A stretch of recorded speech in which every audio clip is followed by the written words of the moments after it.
Today's video is all about client retention. Now, client retention is considered the holy grail when it comes to being a successful health and fitness professional. There's a lot of personal trainers out there who have a lot of skill and a lot of understanding about programming and using different tools and techniques with clientele. But the problem is not all of those people can hang on to clients. Therefore, the industry retention is quite small when it comes to personal training. Between 3 and 6 months for a lot of fitness professionals is the amount of time they'll last. So we're going to talk about client retention today, and this is a 3-part series. This is video number 1. What I personally like to do with my clients is following one of the protocols that Paul Cribb sets as part of his Metabolic Precision program. Now, for those of you who don't know who Paul Cribb is, he developed the Metabolic Precision program, which is a derivative of the research he did for his PhD in hypertrophy. So he's a very intelligent man.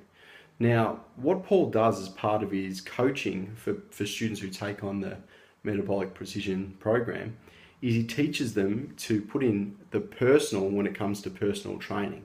So this can be through the use of small coaching sessions or a nutritional strategy, of course operating within the scope of practice that you're qualified to do. So if you're not a qualified nutritionist, you might just put some general guidelines in place, or you may even affiliate with a nutritionist. Personally, I work with Alison Wright.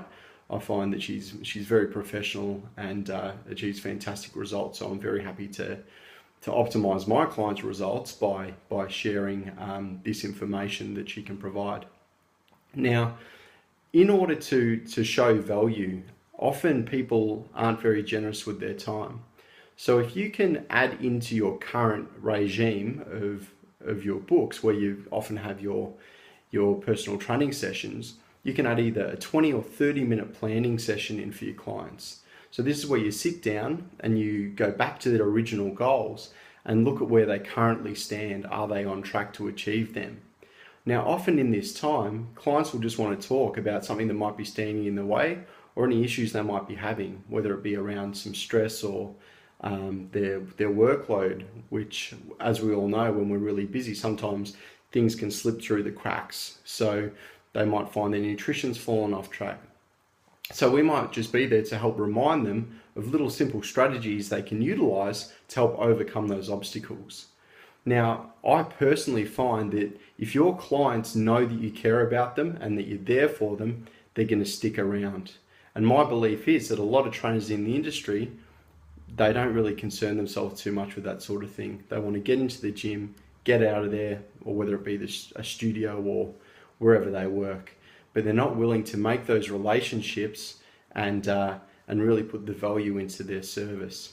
So if you're unsure about how to utilize these strategies, really think to yourself, if you're in their shoes, what would you really need to help get you over the line? This should be a great step in helping you to retain your clients and help build your business a little bit more effectively.